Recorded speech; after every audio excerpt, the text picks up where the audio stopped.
We all know the story of the Israelites, Moses, the Pharaoh, the Exodus. Well, if you ain't aware, not to worry. Refer to my previous video.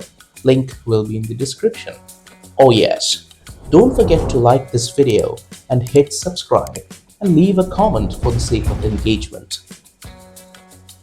Hit the notification bell too, because this would help me communicate with you better because of the notifications and help grow my channel at the same time.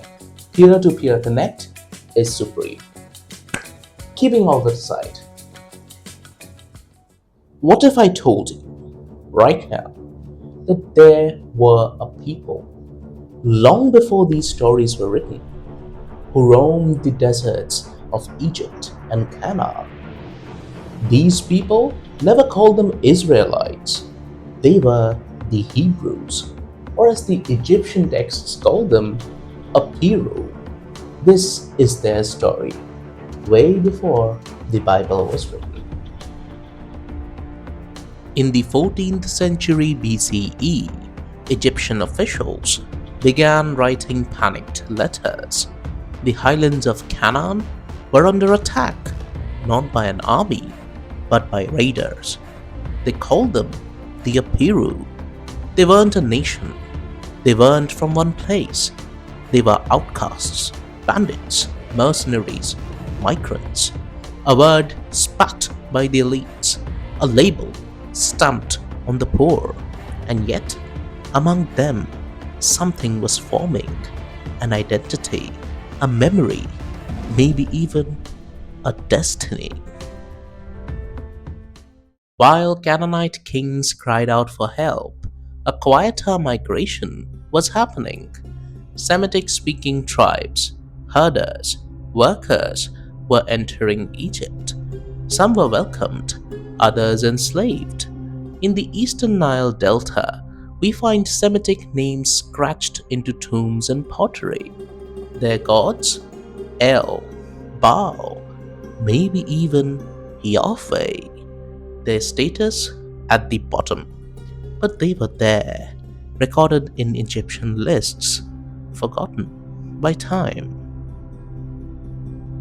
Now we enter the highlands of Edom and Seir, modern southern Jordan. Egyptian texts mention the Shasu of Yah, nomadic raiders tied to a god named Yahweh.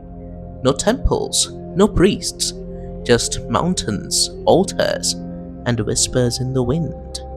Could these desert dwellers be the first to worship Yahweh? And could they be the spiritual ancestors of Israel?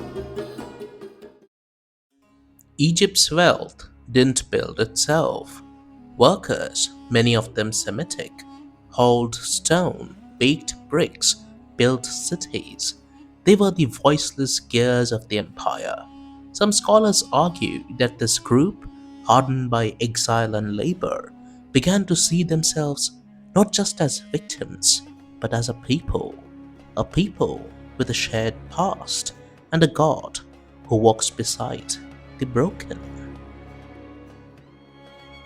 The word Hebrew may come from Habiru, the same Apiru of Egyptian records, a slur, a curse, a reminder of their low status. But these were the ancestors of a people who would one day write, "My father was a wandering Aramean." So, before Israel, before the Exodus, they were outcasts, migrants, workers. The Hebrews weren't born from victory, but from survival. They didn't conquer the world, they endured it. And in doing so, they wrote a story that would reshape faith, identity, and history. But their journey wasn't over, because in the land of Canaan, other gods ruled. Baal, El, Asherah, Molech, and the conflict between Yahweh and the old gods was just beginning.